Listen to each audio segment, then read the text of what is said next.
فأنا ناصح لإخواني بالصدع بالحق تبيض وجوههم. السكوت في مسألة الحزبية يضرها، فاصدع بما تؤمر وأعرض عن المشركين. سلامي على دماج ورجالها والشيخ يحيى ودار العلم يا سعد بانيها. بسم الله الرحمن الرحيم. الحمد لله والصلاة والسلام على رسول الله وعلى آله وصحبه ومن والاه. يا أيها الذين آمنوا اتقوا الله حق تقاته ولا تموتن إلا وأنتم مسلمون. يا أيها الناس اتقوا ربكم الذي خلقكم من نفس واحدة وخلق منها زوجها وبث منهما رجالا كثيرا ونساء واتقوا الله الذي تساءلون به والأرحام إن الله كان عليكم رقيبا. يا أيها الذين آمنوا اتقوا الله وقولوا قولا سديدا يصلح لكم أعمالكم ويغفر لكم ذنوبكم ومن يطع الله ورسوله فقد فاز فوزا عظيما. أما بعد فإن أصدق الحديث كتاب الله وخير الهدى هدى محمد صلى الله عليه وسلم وشر الأمور محدثاتها وكل محدثة بدعة وكل بدعة ضلالة وكل ضلالة في النار أعاذنا الله وإياكن من النار ومن كل ما قرب إليها من قول وعمل. إخوتي في الله أعزني الله وإياكم ورحمني ورحمكن الله. Insyaallah tabaraka wa ta'ala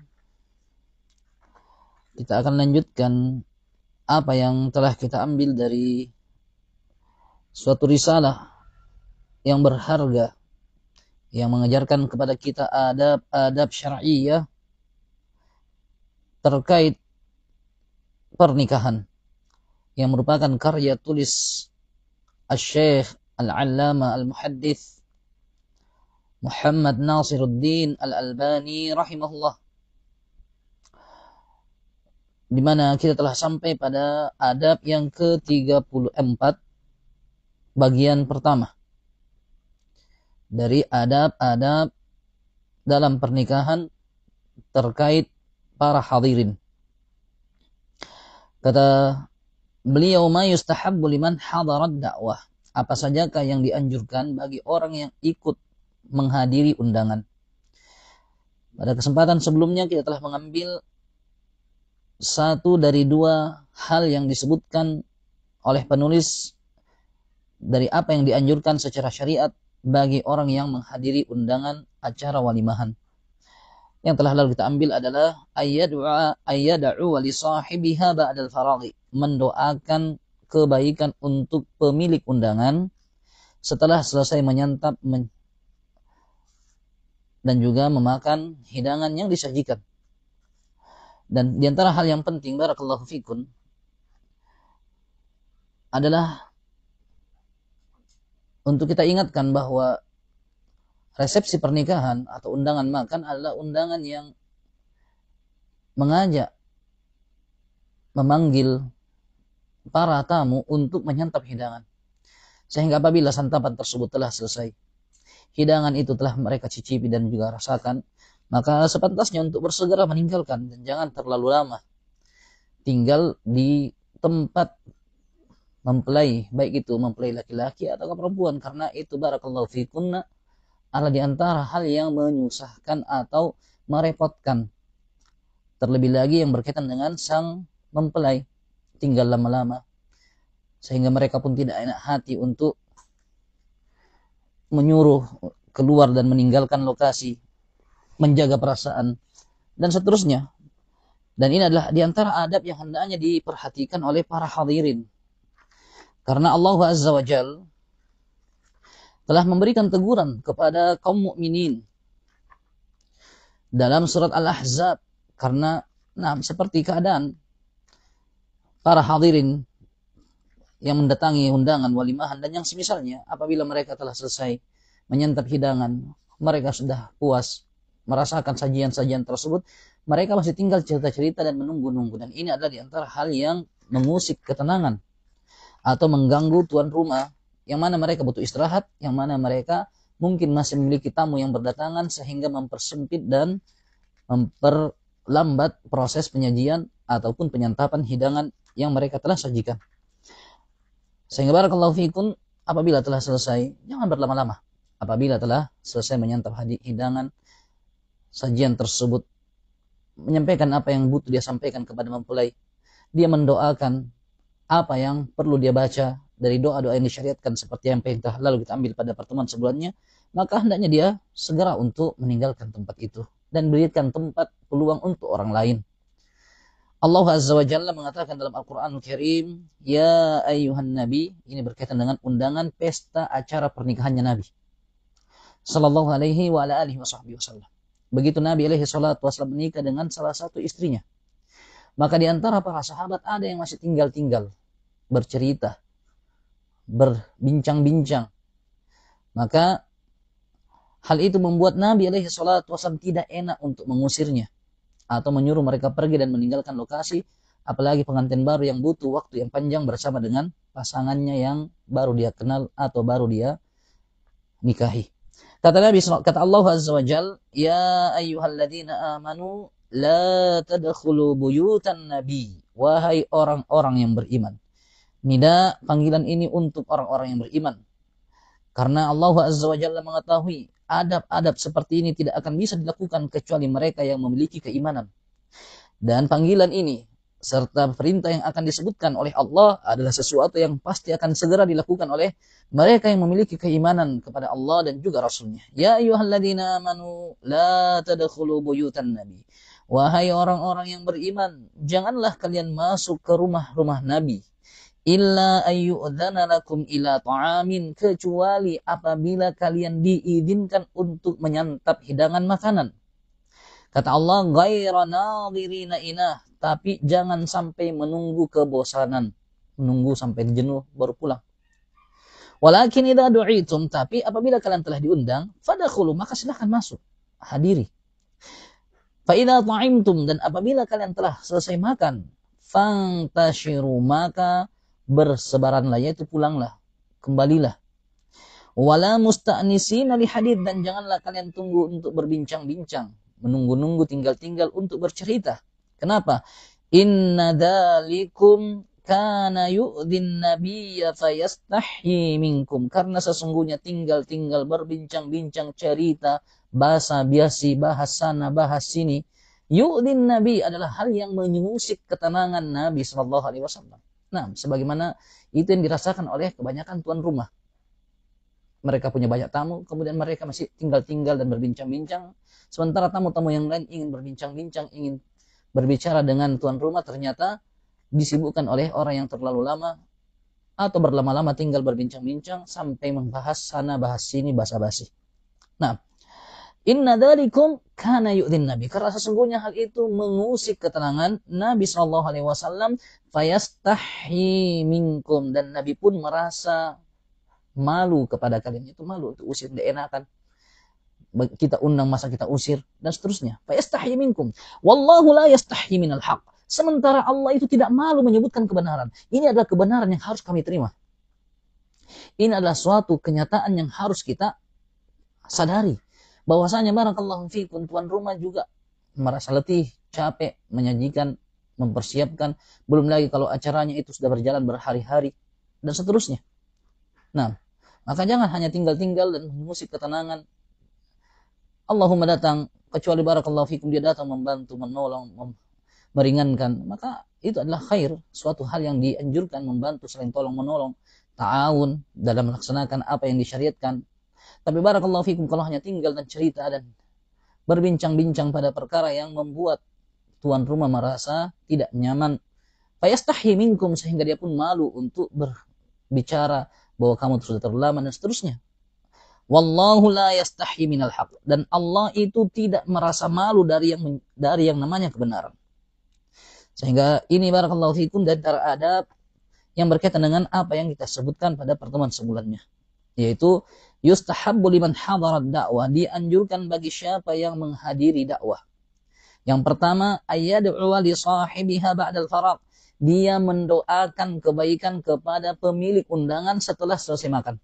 Nah, kita tambahkan hari ini barakallahu fikum, yang kedua adalah untuk tidak tinggal-tinggal berbincang-bincang berlama-lama di tempat undangan tersebut yang mungkin akan mengganggu dan membuat tuan rumah tidak enakan, berdasarkan ayat yang Allah Azza wa Jalla sebutkan dalam surat Al-Ahzab.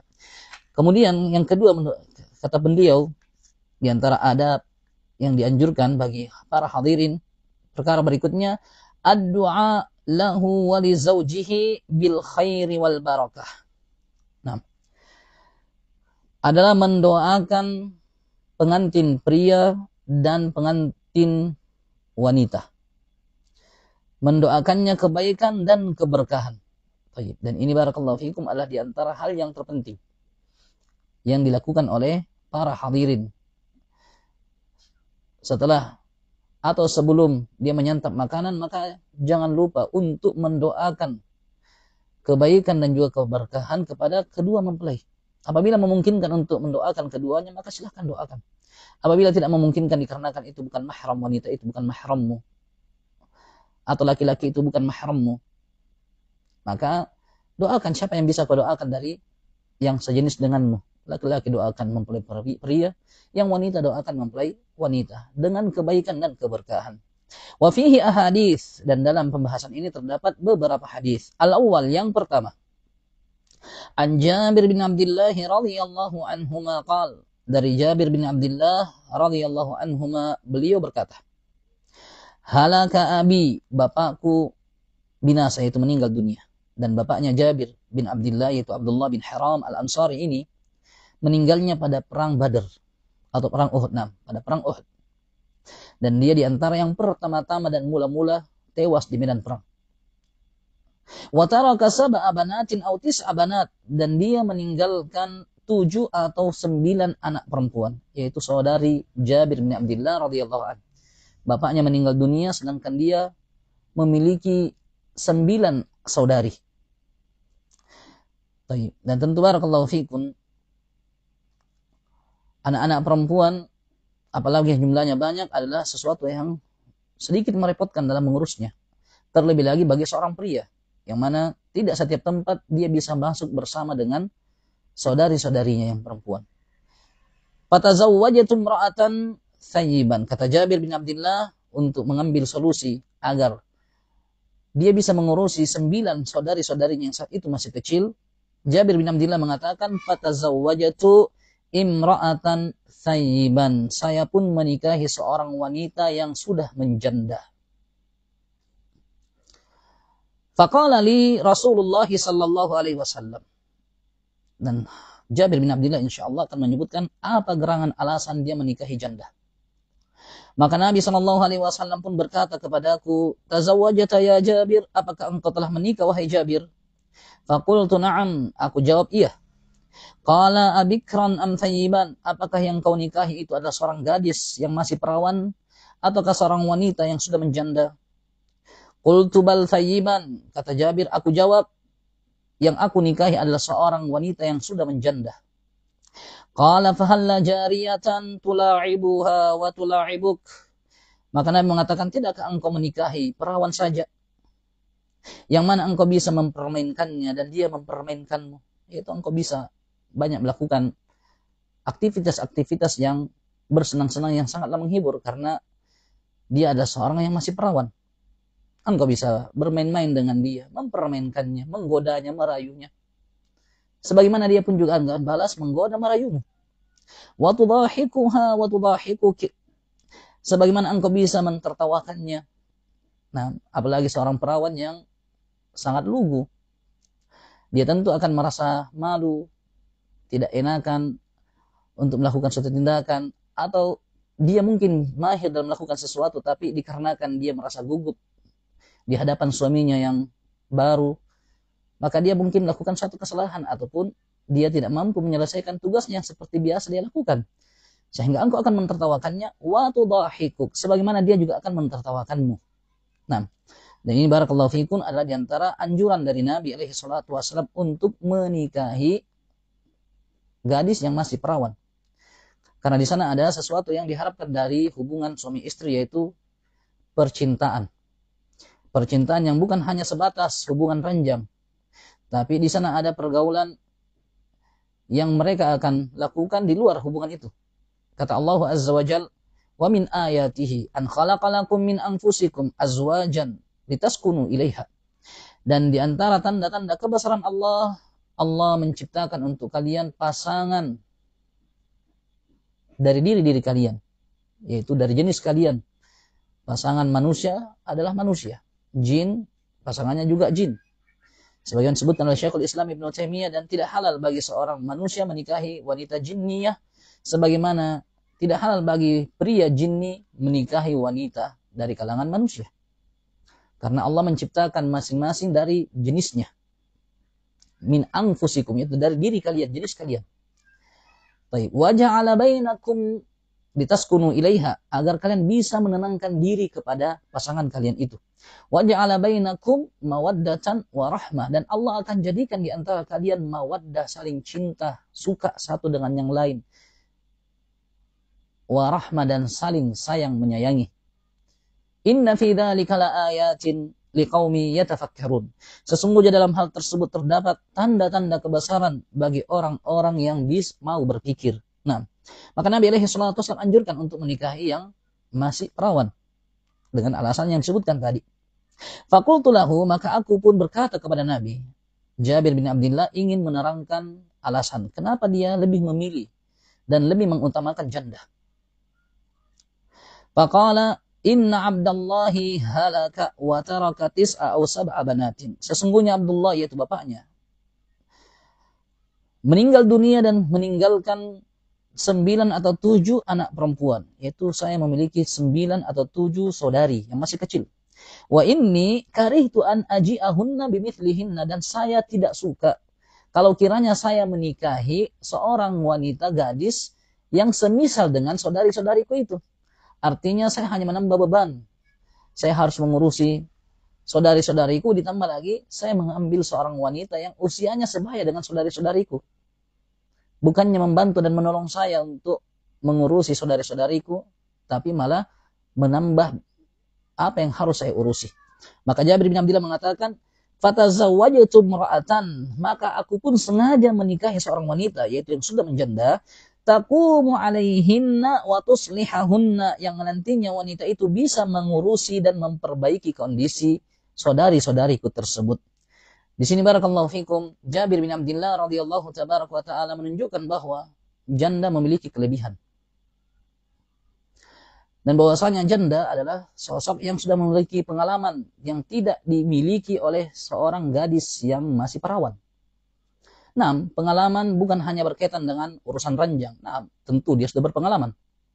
Tapi di sana ada pengalaman lainnya seperti mengurus anak-anak, mengurus saudari-saudarinya Jabir bin Abdullah radhiyallahu anhu, dan juga pengalaman-pengalaman lainnya yang dia bisa sunaikan dan selesaikan walaupun tanpa bantuan suaminya. Urusan rumah, menjaga kebersihan, masak-memasak. Nah, gadis perawannya butuh dibiasakan. Kenapa barakallahu fikum? Karena dia masih hidup di tengah-tengah keluarganya, masih ada ibu, masih ada ayah yang biasa meringankan atau menjalankan tugas-tugas rumah. Sehingga dia pun tidak begitu diberikan beban. Adapun seorang wanita yang sudah menjanda, dia telah melalui proses kehidupan bersama mantan suaminya, sehingga dia sudah pernah masak, dia sudah pernah mengurus, membersihkan, mengatur rumah, mengatur anak-anak, mengurusi anak-anak, dan seterusnya. Sehingga di sana janda memiliki suatu kelebihan berupa pengalaman yang tidak dimiliki oleh gadis yang masih perawan. Oleh karena itu Jabir bin Abdullah radhiyallahu anhu pun menikahi janda. Sehingga dalam hadis bolehnya menikahi janda, bahkan mereka adalah di antara sosok yang hendaknya dibantu dan ditolong. Apalagi mereka tidak bisa memiliki sosok yang bisa mengurusi dan juga menafkahi mereka. Dan dalam hadis Abi Hurairah radhiyallahu tabaraka wa ta'ala anhu yang muttafaqun alaih, Nabi sallallahu alaihi wa alihi wasallam mengatakan, as-sa'i 'alal armilati wal yatim kas-shaimi kal mujahidi fi sabilillah wa kas-shaimi alladzi la yuftir wa kal qaimi alladzi la yanam wa la yaftur. Orang yang mengurusi janda dan mengurusi anak-anak yatim adalah laksana orang yang berjihad di jalan Allah. Lihat keutamaannya. Adalah laksana orang yang berjihad di jalan Allah. Atau seperti orang yang terus-menerus sholat malam tidak berhenti semalaman suntuk. Terus-menerus seperti itu. Atau seperti orang yang terus berpuasa di siang hari tidak pernah berbuka. Hari-hari berpuasa. Pahala yang luar biasa. Oleh karena itu apabila kita perhatikan, barakallahu fikum, Nabi alaihi salatu wasallam menikahi istri-istrinya yang mana semua istrinya itu sudah menjanda. Ada yang janda beranak, ada yang tidak. Nah, kecuali Aisyah radhiyallahu anha, satu-satunya istri Nabi sallallahu alaihi wasallam yang beliau nikahi dalam keadaan masih perawan. Nah, maka Nabi alaihi salatu wasallam mengatakan, barakallahu laka au qala li khairan. Maka Nabi alaihi salatu wasallam pun berkata setelah menjelaskan alasannya, itu setelah Jabir menjelaskan alasannya, barakallahu lak, semoga Allah memberkatimu. Au qala li khairan, atau Nabi mengatakan sesuatu kebaikan kepadaku, yaitu Nabi mendoakan aku kebaikan. Nah, syahid barakallahu fikum, di antara hal yang dianjurkan adalah mendoakan keberkahan, kebaikan kepada mempelai pengantin tersebut. Al-thani, hadits yang kedua, an Buraidah radhiyallahu anhu qala. Nah, dan dalam hadits Jabir bin Abdullah radhiyallahu anhu, tidak masalah bagi seorang pemuda untuk mendahulukan dan mengedepankan pelamarannya kepada seorang janda apabila di sana ada sesuatu yang diharapkan berupa kebaikan. Nah, Nabi alaihi salatu wasallam menikahi Khadijah dan itu adalah istri pertama beliau. Di sana barakallahu fikum ada hal yang menjadi sesuatu yang mengedepankan seorang janda untuk dinikahi. Di mana barakallahu fikum Khadijah radhiyallahu anha saat itu adalah di antara yang menyokong dan membantu Nabi alaihi salatu wasallam dalam urusan dakwah, menyampaikan agama Allah Subhanahu wa taala dari sisi finansial dan juga dukungan keluarga. Maka Nabi alaihi salatu wasallam menikahinya dan Nabi alaihi salatu wasallam tidak melakukan poligami sampai Khadijah radhiyallahu anha meninggal dunia. Sehingga barakallahu fikum tidaklah aib, tidaklah tercela bagi seorang perjaka menikahi seorang yang sudah menjanda. Hal itu telah dilakukan oleh sebaik-baik manusia dari umat Muhammad sallallahu alaihi wasallam, yaitu beliau sendiri, sebagaimana barakallahu fikum juga dilakukan oleh Jabir bin Abdullah radhiyallahu anhu, dan di sana masing-masing bisa menilai dan mengukur kebutuhannya dalam hal ini. Ats-tsani, hadits yang kedua, an Buraidah radhiyallahu anhu qala, dari Buraidah radhiyallahu anhu beliau berkata, qala nafaru minal ansar li Ali. Beberapa orang dari kalangan Ansar berkata kepada Ali bin Abi Thalib, indaka Fatimah, apakah kamu bisa memiliki Fatimah?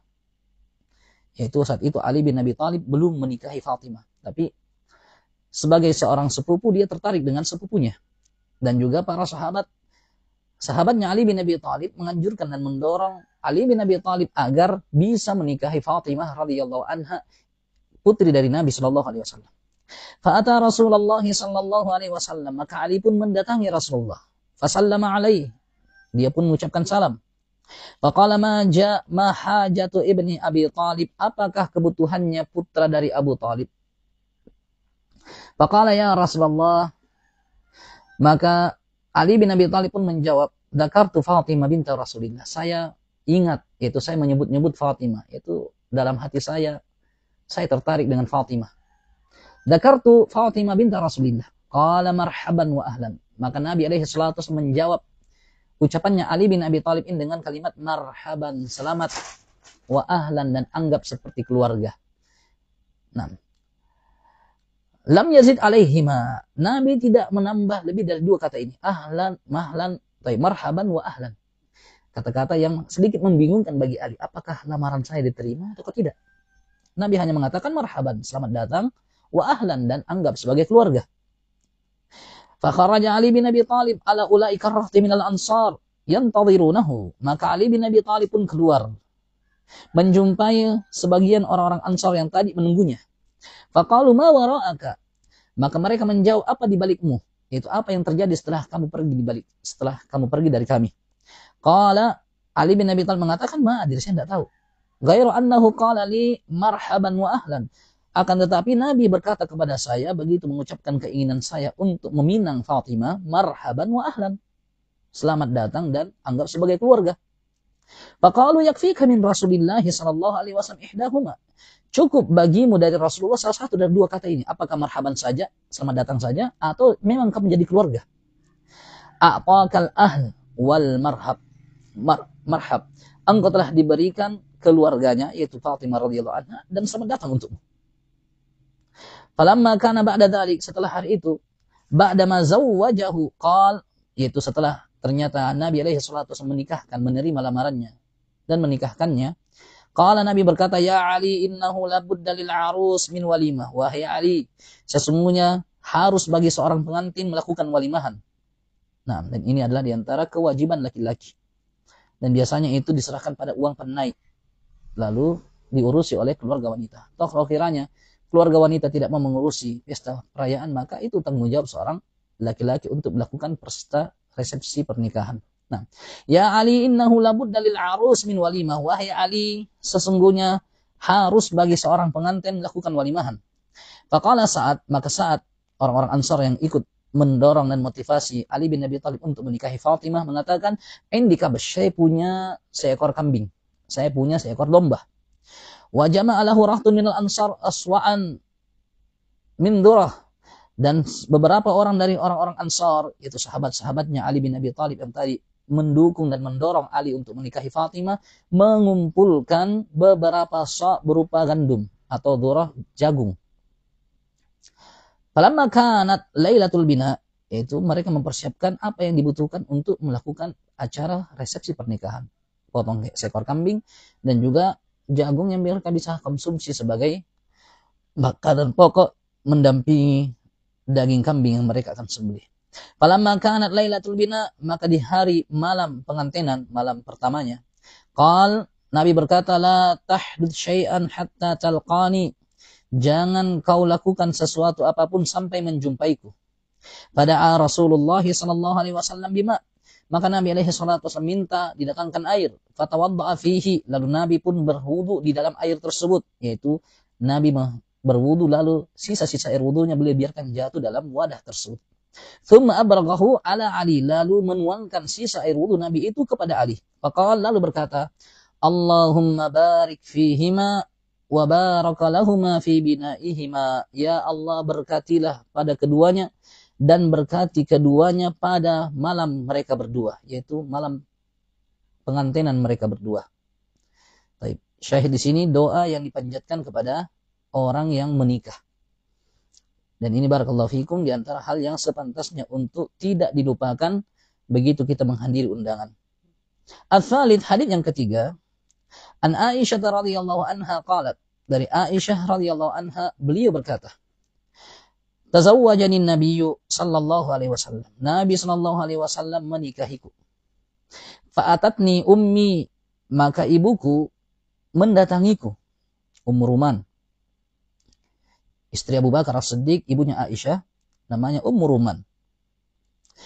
Maka Ummu Ruman, mamanya Aisyah, mendatanginya. Fa'adakhalatni dara, dia pun memasukkan saya dalam rumah. Fa'idha niswatun minal ansari fil bait, ternyata di dalam rumah sudah ada beberapa orang wanita dari suku Ansar. Faqulna, wanita-wanita itu mengatakan, alal khairi wal barakah, di atas kebaikan dan keberkahan. Wa ala khairi ta'ir, dan di atas kebaikan adalah jatahmu.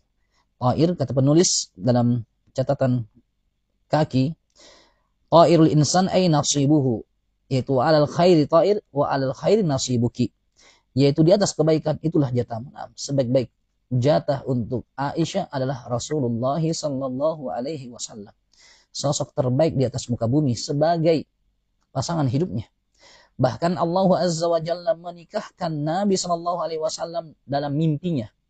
Sebelum Nabi melamar Aisyah radhiyallahu anha, Nabi alaihi salatu wasallam sudah bermimpi sebanyak 2 kali melihat Aisyah radhiyallahu anha dinikahkan dengan beliau. Sehingga dia pun mendatangi Aisyah melamarnya, walaupun saat itu Aisyah radhiyallahu anha usianya baru 6 tahun. Dan Nabi alaihi salatu wasallam menggauli Aisyah, yaitu mencampuri Aisyah radhiyallahu anha pada usia yang 9 tahun. Walaupun saat itu belum dikatakan dia baligh, yaitu datang bulan, akan tetapi barakallahu fikum syariat Allah mengizinkan bagi seorang pria untuk menggauli istrinya walaupun belum baligh apabila istrinya tersebut memang sudah mampu dan sudah siap untuk melakukan hubungan suami istri. Nah, dalilnya barakallahu fikum dalam surat At-Talaq. Allah Azza wa Jalla mengatakan,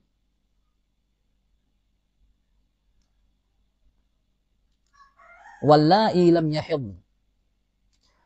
Baik, sebelumnya Allah Azza wa Jalla mengatakan, wallahi ya'isna minal mahidhi min nisa in irtabatum fa'iddatuhunna 3 ashhurin wallahi lam yahidn. Dan wanita-wanita yang sudah tidak datang bulan, menopause, sudah istirahat dari haidnya, dia sudah tidak bisa lagi hamil dan mengandung.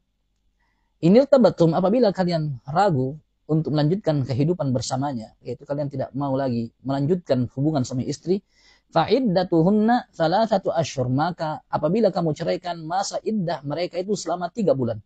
Karena tidak lagi datang bulan. Beda halnya dengan wanita yang datang bulan, kadang-kalanya dia datang bulannya sebulan itu atau 2 bulan sudah. Dalam 3 bulan dia bisa haid sebanyak 4 kali. Nah, tidak mesti 1 bulan sekali. Sebagaimana ada yang seorang wanita dalam 1 bulan dia bisa 2 kali haid. Maka wanita-wanita yang masih datang bulan, masa iddahnya dikembalikan kepada sucinya dia dari haidnya.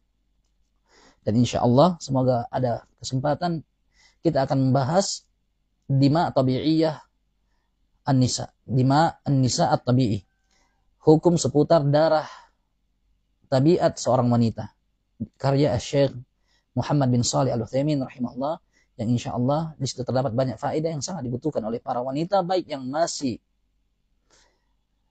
belum menikah atau yang sudah menikah, baik masih perawan ataukah yang tidak perawan lagi. Nah, ini adalah hukum-hukum seputar darah kebiasaan yang dialami oleh wanita, dan insya Allah kita akan ambil itu selepas kita mengkaji apa yang ada di hadapan kita berupa adab-adab pernikahan. Baik, kata Allah, wallati ya'isna minal mahid, adapun wanita yang sudah tidak haid lagi, maka masa iddahnya kalau diceraikan adalah 3 bulan. Kata Allah setelahnya, wallahi lam yahidna, demikian juga wanita-wanita yang belum datang bulan.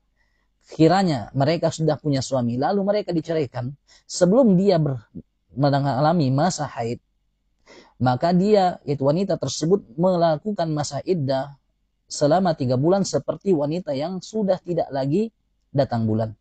Para ulama menyebutkan ini dalil yang menunjukkan bahwasanya wanita yang belum haid itu bisa digauli. Kalau kiranya tidak bisa digauli, maka tentunya tidak dibutuhkan untuk mensucikan rahimnya selama 3 bulan. Nah, kita kembali barakallahu fikum, ini diantara dalil yang menunjukkan, yaitu Aisyah radhiyallahu anha, pernikahannya adalah diantara dalil yang menunjukkan bahwasanya seorang wanita apabila sudah memungkinkan dan mampu untuk melakukan hubungan dan melakukan urusan rumah tangga, diperkenankan untuk dinikahi, sebagaimana Aisyah radhiyallahu anha dinikahi oleh Nabi sallallahu alaihi wasallam, dan ini bukanlah kezaliman kepada seorang wanita. Al-khamis, hadits yang kelima. Sepertinya yang keempat. Nah, yang benar Ar-Rabi, karena beliau di sini belum menyebutkan hadits yang keempat. Ar-Rabi, hadits yang keempat yang berkaitan dengan apa yang dianjurkan bagi seorang yang menghadir undangan, yaitu mendoakan mempelai dengan kebaikan dan keberkahan. An Abi Hurairah radhiyallahu anhu, yaitu haditsnya Abi Hurairah radhiyallahu anhu. Anna Nabiy sallallahu alaihi wasallam kana idza raffa al-insan idza tazawwaja qala, bahwasanya Nabi sallallahu alaihi wasallam apabila mendoakan seseorang bila dia menikah, maka Nabi akan katakan, barakallahu lak wa baraka alaika wa jama'a bainakuma fi au ala khair. Semoga Allah memberikan keberkahan untukmu, dan semoga Allah memberikan keberkahan atasmu, dan semoga Allah mengumpulkan kalian berdua dalam kebaikan atau di atas kebaikan. Suatu riwayat ala dan riwayat yang lainnya fi, terserah. Ada yang mengatakan wa jama'a bainakuma fi khair, boleh datang dalam satu riwayat, atau dia katakan wa jama'a bainakuma ala khair, sama saja telah diriwayatkan dari Nabi sallallahu alaihi wa alihi wasallam. Nah, ini barakallahu fikum 4 doa, 4 varian dari doa yang boleh kita ucapkan kepada pengantin yang baru saja menikah. Apakah untuk pengantin pria ataukah pengantin wanita? Kalau dia mendoakannya dengan satu doa yang sama tidak masalah, tapi kalau dia variankan doanya, untuk mempelai laki-laki dia doakan lain, untuk mempelai perempuan dia doakan lain, maka juga tidak masalah. Kalau memungkinkan untuk dia doakan keduanya. Nah, di antara 2 adab yang disebutkan oleh Asy-Syaikh Al-Albani rahimahullah, barakallahu fikum, maka adab kedua ini dibaca di depan yang berhubungan, di depan yang berkaitan, yaitu kita baca doa tadi untuk mempelainya. Barakallahu lak wa baraka alaik wa jama'a bainakuma fi khair, atau alal khairi wal barakah wa ala khairi ta'ir, atau barakallahu laka Allahumma baraka fihima wa baraka lahuma fi binaihima, atau barakallahu fikum kita baca barakallahu laka au qala li khairan. Nah, barakallahu lak sampai situ juga tidak masalah. Nah, adapun doa yang sebelumnya pada adab yang pertama, setelah selesai makan maka ini dibaca cukup diperdengarkan kita sendiri. Allahumma barik lahum fi, Allahumma ighfir lahum warhamhum wa barik lahum fi ma razaqtahum. Ini barakallahu fikum doa yang cukup kita baca sendiri. Tidak perlu untuk kita perdengarkan orang yang mengundang kita. Nah, beda halnya dengan doa yang kita ambil pada kesempatan kali ini, maka itu diperdengarkan kepada orang yang melakukan acara tersebut, yaitu pengantin pria atau pengantin wanita, atau keduanya apabila memungkinkan, karena dia adalah keluarga dan kerabatnya yang merupakan mahram bagi keduanya. Nah, qala rahimahullah birrafa'i wal banin tahni'atul jahiliyah. Adapun mendoakan dengan kalimat birrafa' wal banin yang artinya semoga bahagia dan banyak keturunan, ini doa supaya hubungan mereka langgeng dan agar sang istri subur dan banyak keturunan, adalah tahni'atul jahiliyah, adalah ucapan sambutan yang diucapkan oleh orang-orang jahiliyah. Dengan artian tidak sepantasnya kita mendoakan mempelai pria atau wanita dengan doa yang disebutkan tadi. Kata beliau, wala yaqulu birrafa'i wal banin, tidak boleh dia katakan birrafa'i wal banin, semoga hidupnya langgeng dan banyak keturunan. Kama yaf'alul ladzina la ya'lamun, sebagaimana yang dilakukan oleh orang yang tidak punya ilmu. Fa innahu min amalil jahiliyah, karena ini adalah diantara amalan jahiliyah. Wa qad nuhiya anhu fi ahadits, dan hal ini telah dilarang sebagaimana dalam beberapa hadis. Minha anil Hasan, diantaranya haditsnya dari Hasan al-Basri. Anna Aqil bin Abi Talib tazawwaja imra'atan min Jasham, bahwasanya Aqil bin Abi Talib, saudaranya Ali bin Abi Talib, menikahi seorang wanita dari Jasham. Pada kala alaihi al-yaum, maka Hasan pun masuk menjumpainya. Pada kala alaihi al-qaum, maka beberapa orang pun masuk menjumpai Aqil bin Abi Talib. Faqalu birrafa'il banin, maka orang-orang itu pun mengatakan kepada Aqil bin Abi Talib, birrafa'i wal banin, semoga hubungannya langgeng dan banyak keturunan. Faqala, maka Aqil bin Abi Talib radhiyallahu anhu mengatakan, la taf'alu dzalik, jangan kalian lakukan itu.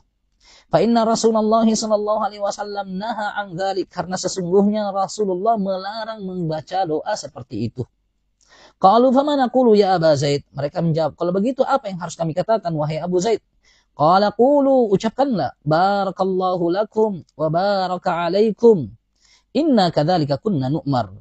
Ucapkanlah, semoga Allah memberkati kalian, semoga Allah memberikan keberkahan atas kalian. Sesungguhnya kami dahulu diperintahkan dengan hal ini. Nah, ini barakallahu fikum adab yang ke-35, dan sebelumnya bagian kedua dari adab yang ke-34. Naktafi insyaallah. Subhanallah, astaghfiruka wa atubu ilaih.